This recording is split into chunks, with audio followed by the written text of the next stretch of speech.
आज संस्कार धाम मुंबई की ओर से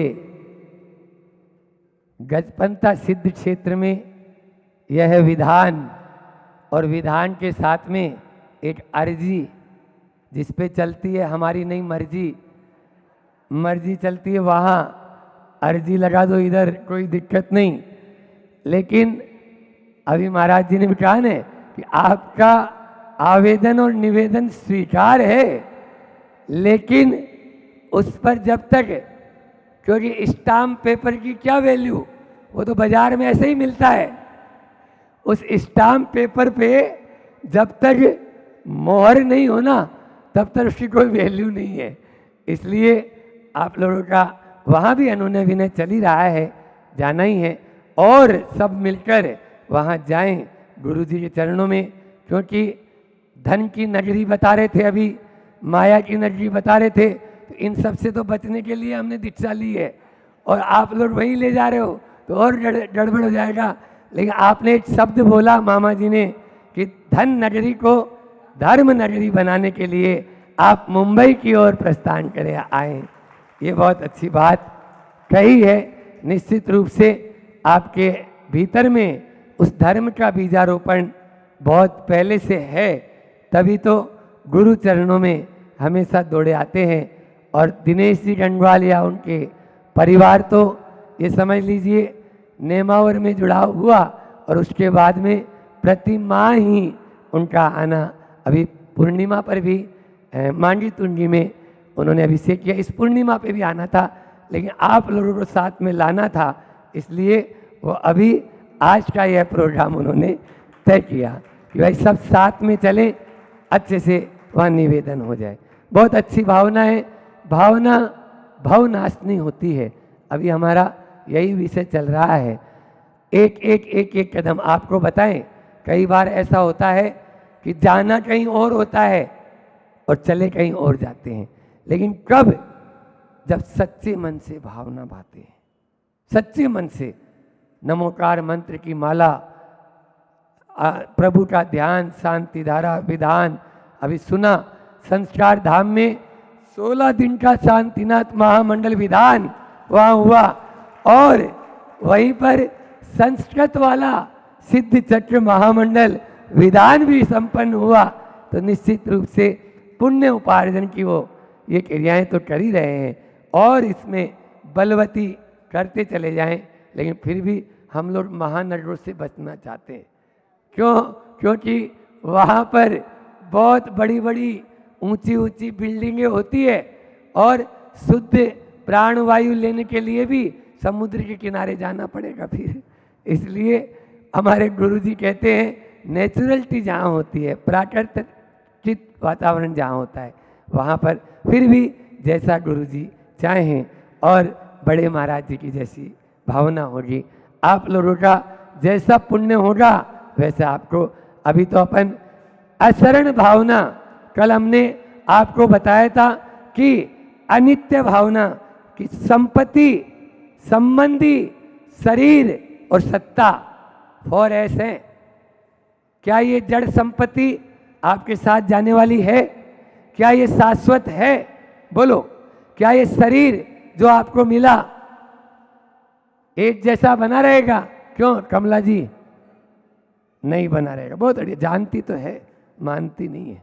हाँ, फिर उसके बाद में तीसरा है संबंध। ये संबंध क्या हमारे शाश्वत बने रहेंगे? बोलो, नहीं। और सत्ता, आज जो रूप, रुपया, रुतबा और रोब, ये 4 आर भी दे दिया आपको, कल दिए थे हमने। रूप मिला है, रुपया मिला है, रुतबा मिला है और रोब मिला है, लेकिन ये क्या नित्य रहने वाला है? नहीं, ये नित्य, इसका उदय नहीं रहेगा, रह जाने क्षण भंगुर है। जैसे पानी का बुलबुला होता है ना, अभी भजन तो गा रहे थे आप, जीवन है पानी की बूंद कब मिट जाए रे, लेकिन वो जीवन है पानी की बूंद अंदर में कब उतरेगी? जब तक नहीं उतरेगी तब तक अनित्य भावना आपके भीतर प्रवेश नहीं कर पाएगी। और अशरण भावना की तो बात ही फिर और आगे की बात है, 12 भावनाओं की बात है। आचार्य श्री जी का एक बहुत अच्छा उदाहरण हमेशा देते हैं वो, जब भावनाओं की चर्चा चलती है, कि भावना का मतलब क्या है? बार बार चिंतन करना, मुहुर्मुहुर चिंतनम अनुप्रेक्षा, ये भावना का मतलब बताया था। उदाहरण क्या दिया?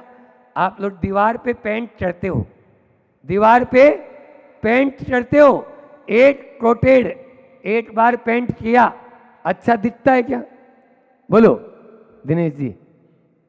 थोड़ा सा दोबारा करते हैं तो थोड़ा बढ़िया दिखेगा, और तीसरी बार तो बिल्कुल शाइनिंग मारने लगता है, फिर आप और बोलते भैया एक बार और कर दे। इस प्रकार से जैसे जैसे वह कोट उसके ऊपर दीवार के ऊपर चढ़ता जाता है, वैसे वैसे दीवार पर शाइनिंग आती जाती है। जैसे जैसे हम भावनाओं का चिंतन करते हैं, वैसे ही हमारे अंदर के परिणाम उज्जवल होते चले जाते हैं, उज्जवल होते चले जाते हैं। फिर दूसरा उदाहरण कपड़ा धोने का देते हैं, गुरुजी देते हैं। भी कपड़ा धोते हैं ना आप लोग, तो कपड़ा धोते हैं, एक बार कपड़ा धो लिया, साफ नहीं हुआ, दोबारा धो लिया, नहीं हुआ, टीनापोल डाल दिया आपने, ये क्या है? ये भावना।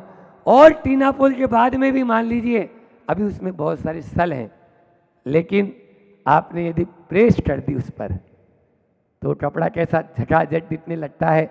और क्रीज जिसको बोलते हो ना, आप क्रीज बोलते हैं कि अब तो क्रीज दिखती है साड़ी वगैरह में या उसमें, तो वो कब होती है? जब आप इतना पुरुषार्थ करते हैं, बाहर के लिए तो सब करते हैं, लेकिन भीतर के परिणामों के लिए क्या कर रहे हैं? बोलो भीतर के परिणामों को भी जगाना अनिवार्य है। अशरण भावना हमें यह बता रही है कि संसार में कोई भी शरण नहीं है। हाँ, शरण है तो कौन है? आचार्य कुंद स्वामी से 12 अनुपेक्षा में कहा गया, एक गाथा है कि कौन शरण है? अरवा सिद्धा इरिया उपजाया साहू पर मीठी, तेवी दू चिट्ठ दिया, आधे तम्मा आधे दू में शरणम। केवल मात्र आर्यन सिद्ध आचार्य उपाध्याय और साधु ही शरण है। ये पंच परमेष्टि हमारी शरण है, और वो शरण और इसके आश्रित जो आत्मा है, आधे में शरणम, आधा सबसे बड़ी शरण है हमारी अपनी आत्मा। जो आत्मा की शरण में आ गया उसका बेड़ा पार हो गया, और जो आत्मा से दूर चला गया उसका कोई बेड़ा पार नहीं हुआ। लेकिन हम क्या करते हैं? हम किसकी शरण में जाते हैं? बोलो। सबसे पहले धन की शरण में, फिर संबंध पत्नी की शरण में, थोड़ा कुछ भी होएगा पति की शरण में। इसी को शरणम, धन्नम शरणम गच्छामि, पत्नी शरणम गच्छामि, क्यों? पति शरणम गच्छामि, माता शरणम, पिता शरणम, ये शरण है क्या? बोलो। आप ही लोग बचपन से सीखे हो, चत्तारी शरणम पवज्जामि, आर्यन सिद्ध आचार्य और धर्म की शरण में ही हमारी शरण है। इसलिए उसी शरण में जाएंगे तो हमारा कल्याण हो सकता है।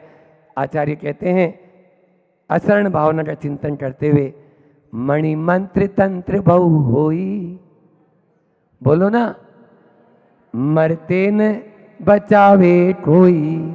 7 प्रकार का भय होता है, और उस 7 प्रकार के भय में इहलोक भय, परलोक भय, अत्राण भय, अगुप्ति भय, मरण भय, आकस्मिक भय, ये 7 प्रकार के भय हैं। इन 7 प्रकार के भयों से सब बचना चाहते हैं। इसमें भी सबसे ज्यादा यदि भय है तो कौन सा भय है? बोलो। मरण भय। बहुत बढ़िया, सबने एक साथ बोला, मरण भय। लेकिन ये बताओ कितने बार मरते हैं? आदमी कितने बार मरता है? बोलो, मनावर वाले बता देंगे। अरे जीवन में कितने बार मरना है? बोलो ना। एक ही बार मरना है ना। उस एक बार मरने के चक्कर में हम प्रतिपल क्यों मर रहे हैं? बोलो। मरना तो मरता तो एक ही बार है, लेकिन उस मरने के भय से वो कितना मर रहा है।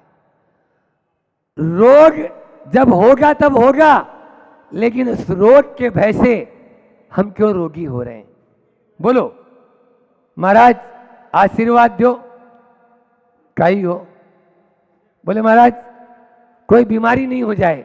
तो मैंने बोला तुम खुद बीमारी को आमंत्रण दे रहा है, तुम्हारी कोई बीमारी है क्या?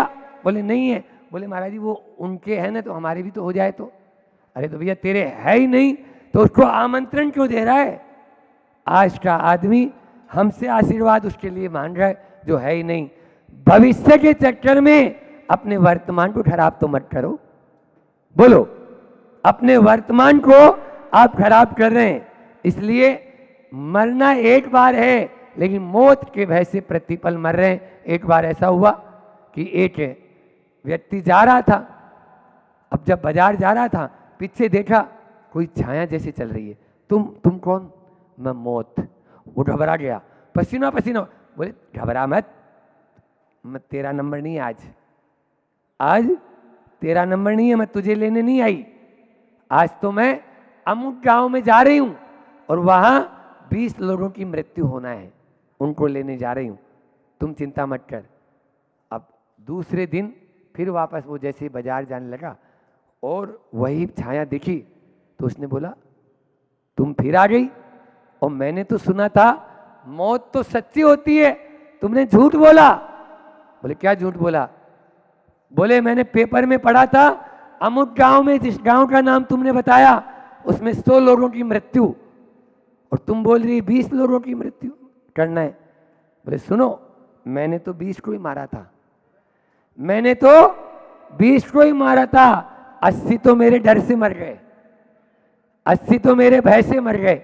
ये हालत हो रही है। अभी कोरोना आया था ना, तो कोरोना में बहुत कम जाते, लेकिन उसका नाम सुनते ही आदमी अभी भी देखो सट पका जाता है, बाप रे बाप जैसे कोई हवा है।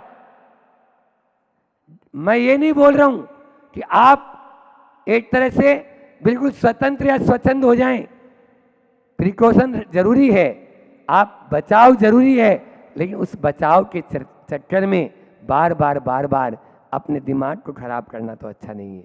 ये है अशरण भावना। इसलिए हमें अशरण भावना, 2 घटनाएं सुनाता हूं। देखो हमारे आचार्य कहते हैं कि मृत्यु जिसकी आना है उसको कोई बचा नहीं सकता। क्या बोला मैंने?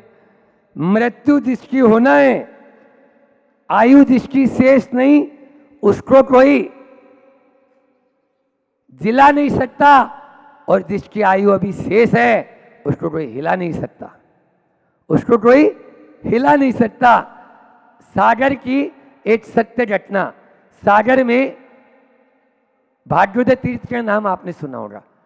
भाग्योदय तीर्थ के सामने ही शनिचर फाटक है, रेलवे फाटक, पेपर में आई ये घटना।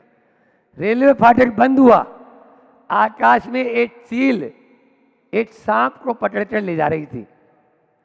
वो सांप उस चील के पंजे से छूटा, रेलवे क्रॉसिंग बंद थी, एक बाइक वाला रेलवे की क्रॉसिंग के पहले खड़ा था, फाटक का इंतजार कर रहा था, एक पांव जमीन पर टिकाए हुए था, एक पांव अपने उस पे पायदान पे रखा हुआ था। सांप गिरा और गिरते ही उसको डंक मारा जो पांव बाइक वाला था। गुस्से में तो था ही, बहुत तेज गुस्से में था, क्योंकि उसको पकड़ के ले जा रही थी चील, और जैसे ही डंक मारा, कोबरा था वो, बिल्कुल ऑन स्पॉट ये चला गया। चील वहां से वापस आई और उस सांप को दोबारा तुरंत उठाई, सबने देखा, तुरंत उठाई और ऊपर ले गई। केवल मात्र वह गिरा, धसा, मरा और वह ऊपर वापस लेके चली गई। बोलो, इसलिए जिसका आयु कर्म यदि शेष नहीं है तो उसको कोई भी एक पल भी, यदि भगवान महावीर स्वामी भी आके खड़े हो जाए ना, एक निषेक, आयु कर्म के निषेक होते हैं, एक निषेक बढ़ाने में सक्षम नहीं है। तो महाराज जी फिर ये अस्पताल वगैरह में ये क्या होता है, बहुत सारे केस आप देख लेना, केवल मात्र कृत्रिम आपको केवल श्वास दे रहा है और कर रहा है, वो खत्म तो कभी का हो चुका था, डबल वेंटिलेटर और ट्रिपल वेंटिलेटर लगा लगा के आपके आने दो, आने दो, आप भी देने में मजा। अभी 4 दिन तो रख लें भैया यार, ठीक है।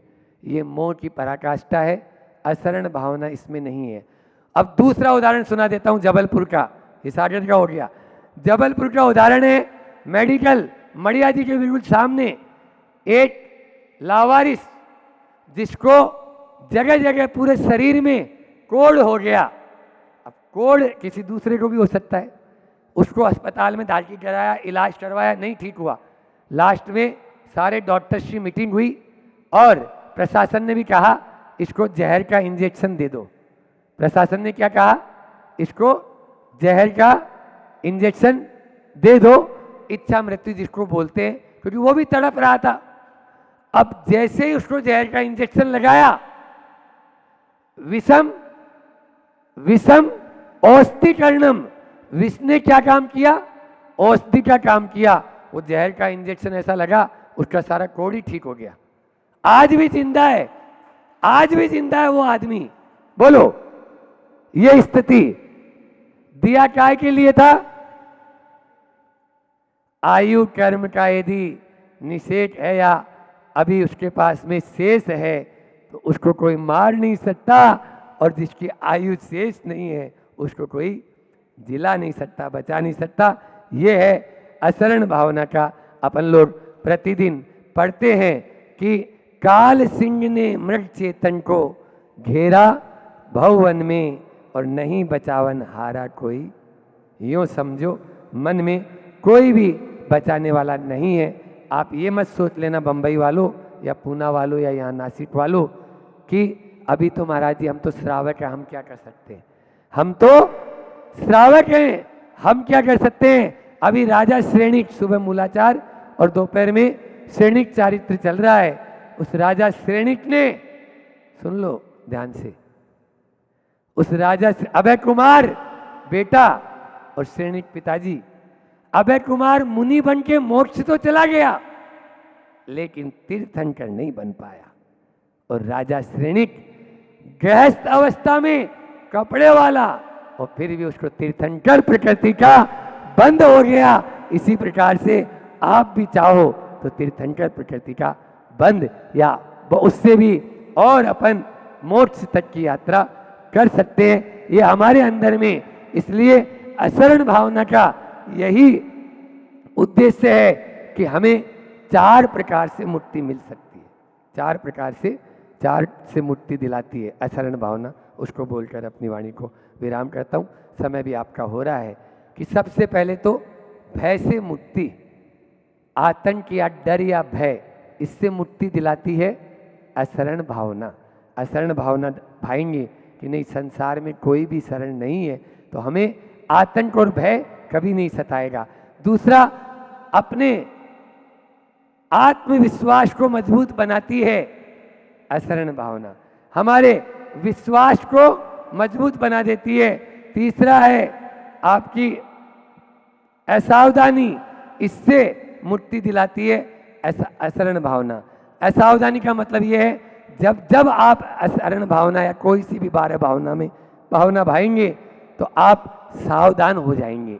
सावधान, आप गाफिल नहीं होंगे, आप सावधान हो जाएंगे। नहीं, मुझे ऐसा नहीं करना है, ये कौन बताएगा? असरण भावना। तीर्थंकर भी जब दीक्षा लेते हैं उनको भी ये 12 भावना का चिंतन करना होता है। बोलो, हम और आप कौन खेत की मूली है।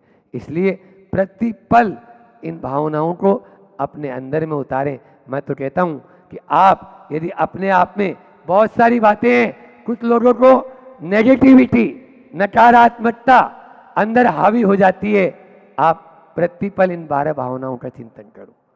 आप यदि सकारात्मक बनना चाहते हो तो इन 12 भावनाओं का, महाराज जी अभी तो आप नकारात्मक की बात बोल रहे हो, आपने तो बोला कि जो है हमेशा न जाने कब मृत्यु हो जाए, कोई शाश्वत नहीं, कोई शरण नहीं, तो सब में नहीं नहीं तो आप ही लगा रहे हो। इसके माध्यम से हम अपने जीवन दो, एक ही घटना एक ही है, उस घटना को देखकर हम सजग भी हो सकते हैं और डिप्रेशन में भी जा सकते हैं। घटना एक ही है। मान लीजिए आप कोई अच्छा कार्य आपको करना है, आपके मन में आ रहा है, लेकिन आप यदि सकारात्मक सोच रहे हैं तो आप ऊंचे उड़ जाएंगे, और नकारात्मक सोच रहे हैं तो नीचे चले जाएंगे।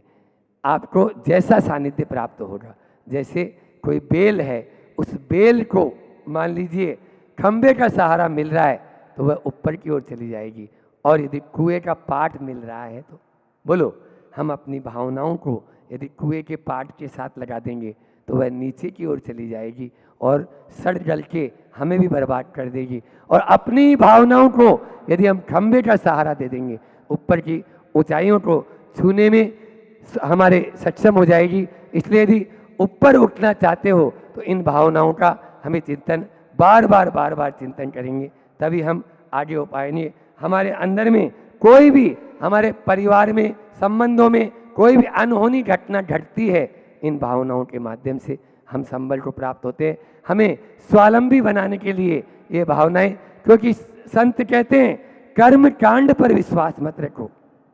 क्या बोला मैंने? कर्म कांड पर विश्वास मत रखो, कर्म सिद्धांत पर विश्वास रखो। मैंने जो किया है उसका फल मुझे मिलेगा, आपने जो किया है उसका फल आपको मिलेगा। इसलिए लेकिन क्या करें, आज के व्यक्ति को चिकनी चुपड़ी बातें या चिकना चुपड़ा संसार या भौतिकवाद की चकाचौंध उसको पसंद आती है। और जहाँ पर थोड़े कंकड़ पत्थर होते हैं ना, बोले महाराज जी इस रास्ते से मत जाओ क्योंकि बहुत पत्थर है, कंकड़ है। सबको हाईवे चाहिए और हमको कंकड़ चाहिए, तो कहाँ से होगा? यदि कर्मों को काटना है कंकड़ पे तो चलना ही पड़ेगा, हाईवे पे चलने से आपके कर्म कटने वाले नहीं हैं। कर्मों को काटने के लिए हमें इन भावनाओं को तो भाना होगा, और जब भावना भाएंगे तो थोड़ा सा अपन को कष्ट सहिष्णु भी बनना होगा।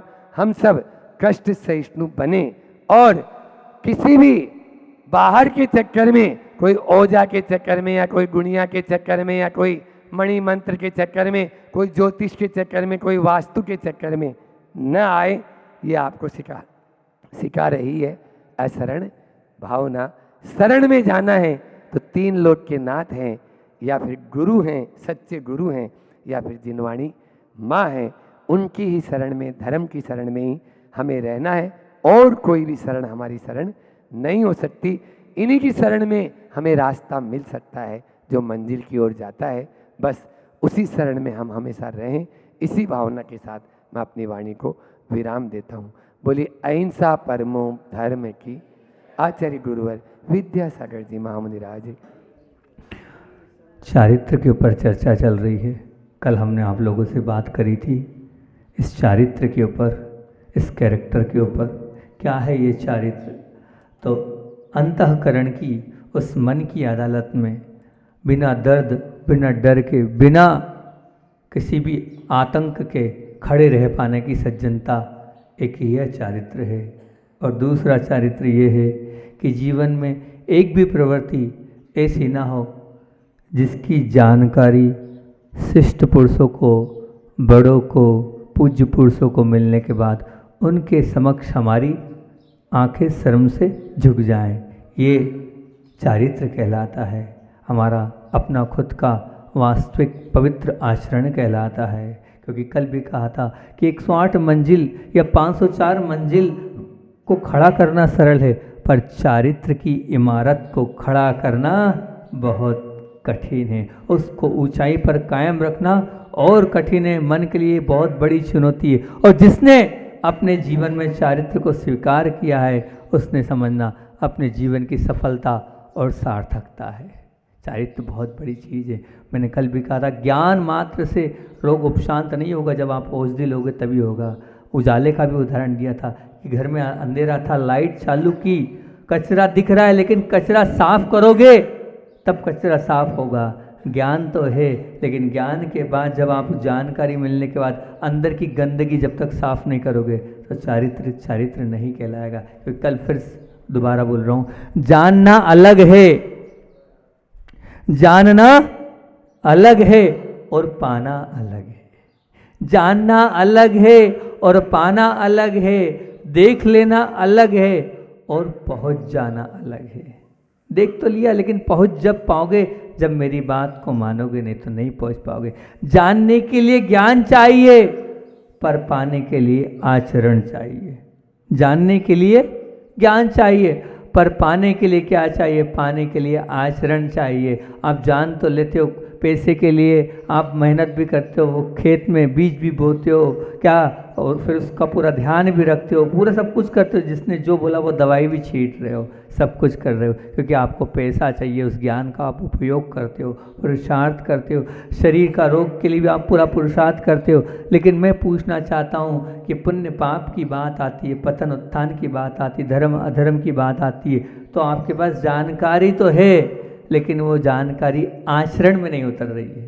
वो जानकारी का कोई मतलब नहीं है। जब वो आचरण में नहीं है तो क्या मतलब? उस जानकारी का कोई मतलब नहीं है। कारण उसका यही है कि अगर हम धर्म की बात सीखेंगे तो कष्टों को स्वीकारना पड़ेगा, प्रलोभनों को छोड़ना पड़ेगा, और इसके लिए आपका मन तैयार नहीं है। तो कल ये वाली बात बोली थी कि जिसके होठों पर हंसी, जिसके होठों पर हंसी और पाँवों में छाले होंगे, मालिक वही तेरे ढूंढने वाले होंगे। क्योंकि आप निश्चित मान के चलना कि आपको होठों पर हमेशा प्रसन्नता रखनी पड़ेगी और अपने पाँव में छाले होंगे, तभी आप भगवान के पास मिल सकते हो। क्योंकि रोग मुक्त बनना है तो औषधि की जानकारी पर्याप्त नहीं है, दोष मुक्त बनना है तो उसकी भयानकता की जानकारी सब कुछ नहीं है। साथ में आपको क्या करना पड़ेगा? आचरण में लाना होगा, तभी कुछ हो पाएगा। फिर मैंने एक बहुत अच्छी बात बोली थी कि कर्म तेरा अच्छा है, कर्म तेरा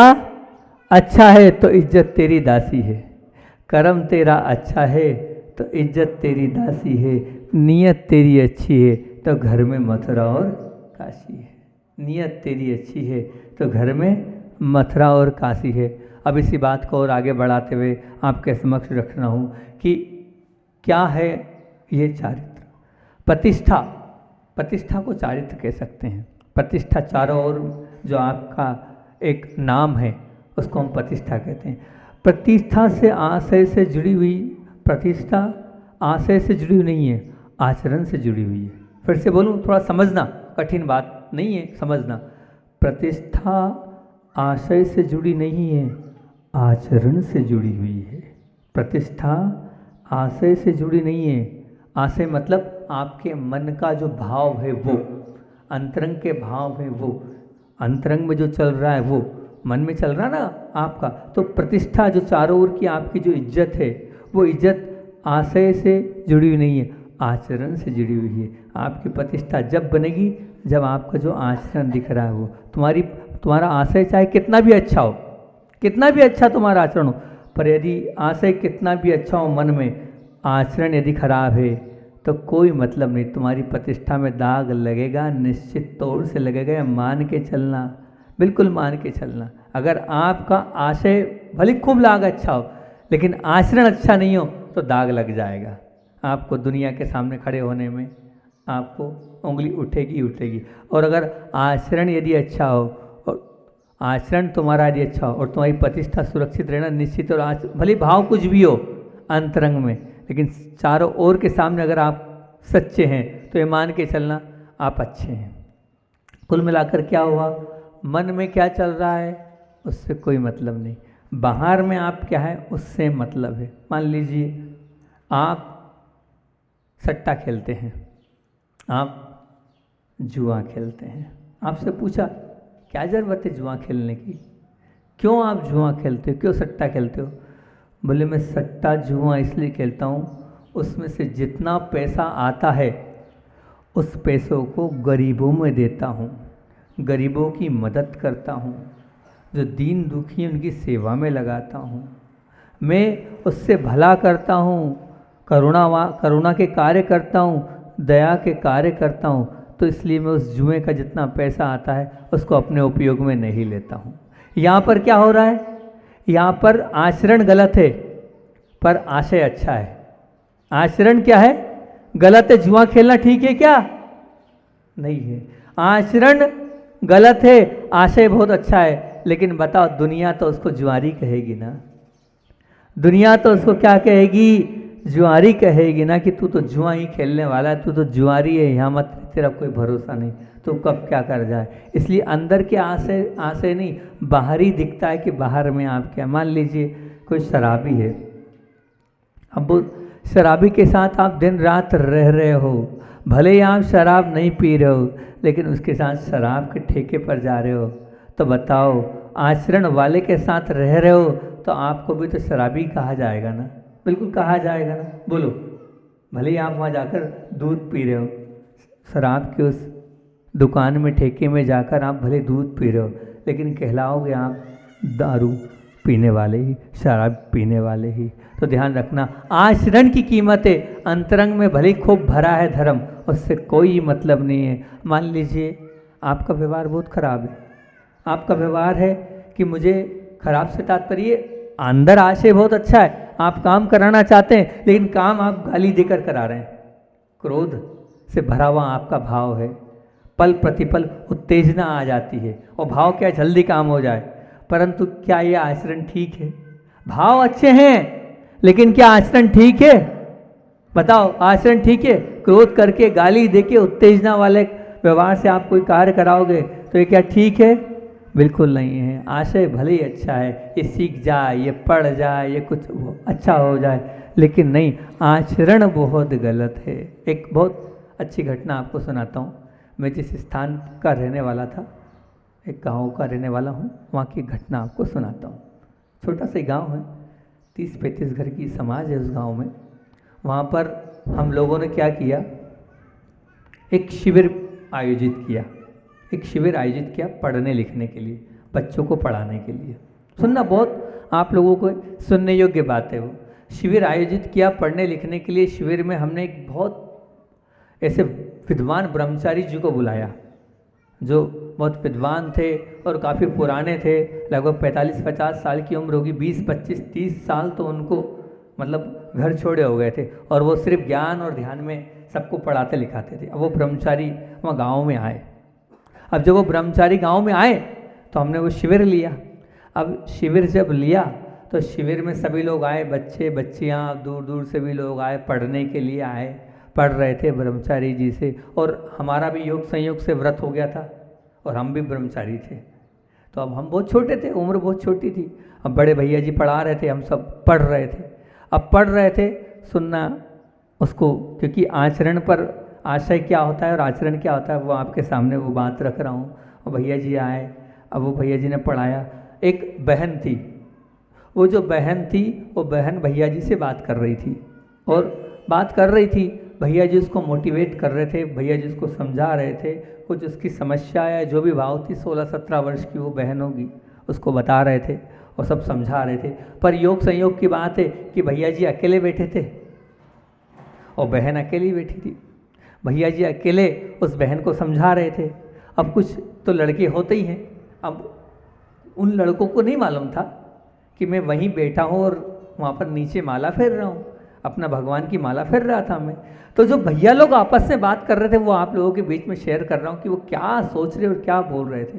कहाँ तो वो इतने पवित्र पावन 45-50 वर्ष की उनकी उम्र होगी भैया जी की, इतने पुराने भैया जी, और वो कुछ अच्छी बात बता रहे हैं। तो बोल रहे ये भैया जी अकेली बहन से क्यों बात कर रहे हैं, ये भैया जी अकेली बहन, वो छोटे छोटे लड़के, क्योंकि वो उस बहन के इंतजार में बाहर खड़े थे, वो छोटे छोटे लड़के ये बोल रहे ये भैया जी इस अकेली बहन से क्या बात कर रहे हैं, 10 मिनट 20 मिनट 25 मिनट 30 मिनट हो गया, क्या ऐसा हो रहा है, 1 घंटे हो गए हैं, फिर भी ये भैया जी क्या लगे इस बहन के साथ। अब बताओ, वो छोटे छोटे लड़के, उनकी भी उम्र वही 19-20 वर्ष की थी, वो भैया जी के ऊपर ब्लेम कर रहे हैं। कारण क्या है, आशय बहुत अच्छा है भैया जी का, और बहन भी समझ रही है धर्म को, उस तत्व को समझ रही है, ये बात मैं भी जान रहा हूँ, लेकिन उन लोगों ने, बच्चे लोगों ने क्या गलत नज़र से देखना प्रारंभ कर दिया, क्योंकि वो बहन अकेली बैठी थी और भैया जी भी अकेले थे। भले खुला दरवाज़ा था, भले सब कुछ खुला था, लेकिन वो भैया लोग जो बाहर बच्चे लोग थे वो क्या कह रहे थे, वो तो गलत ही समझ रहे थे ना, वो तो गलत ही कर रहे थे ना। इसलिए ध्यान रखना, आचरण आपका, भले आप अकेले हैं, अकेली अगर पर पुरुष के साथ पर स्त्री है या पर स्त्री के साथ पर पुरुष है, अगर अकेला है तो दुनिया उसको गलत निगाह से ही देखेगी, कोई भी भाई बहन की नज़र से नहीं देखता हैगा। ये ध्यान रखना, हर व्यक्ति उसको गलत ही मानेगा, गलत ही स्वीकार करेगा। एक संत एक ब्रह्मचारी के लिए गलत मान रहा है तो फिर तो आप तो गृहस्थ हो, गृहस्थ के लिए तो गलत मानेगा ही मानेगा। क्यों पर पुरुष से अकेले में बात हो रही है, क्यों पर स्त्री से अकेले में बात हो रही है? तो क्या भले आशय अच्छा है, आप मदद कर रहे हो, आप हेल्प कर रहे हो, आप सब कुछ अच्छा कर रहे हो, लेकिन दुनिया की नज़र में आप गलत कहलाओगे, क्योंकि वो आचरण ही गलत है, अकेले में बात करना ही गलत है। इसलिए कह रहा हूँ, आशय अलग है और आचरण अलग है। आशय आपका अंदर है, पर आचरण जो है वो बाहर दिखता है, उसी से सबकी पहचान होती है। क्योंकि क्या कहा है, बिगड़ा हुआ मन, क्या बोल रहा हूँ, बिगड़ा हुआ मन केवल मुझे ही नुकसान करता है, बिगड़ा हुआ मन केवल मुझे ही नुकसान करता है, पर खराब आचरण तो मुझे और दूसरों को भी नुकसान पहुंचाता है। जो आपका खराब आचरण है वो मुझे भी नुकसान पहुंचाएगा, दूसरों को भी नुकसान पहुंचाएगा, और जो देख रहे हैं लोग उनको भी नुकसान पहुंचाएगा आपका खराब आचरण। कारण क्या है? कारण उसका ये, दुनिया के पास मेरे मन को पढ़ने की आंखें नहीं हैं। दुनिया के पास आपके मन को पढ़ने की आंखें नहीं कि आपके मन में क्या चल रहा है। आप उसको भाई मान रहे हो, आप उसको बहन मान रहे हो, आप उसको क्या मान रहे हो, वो दुनिया के पास उसकी नज़र नहीं है। मेरे आचरण को देखने की आंख है कि आप वहाँ क्या कर रहे हो,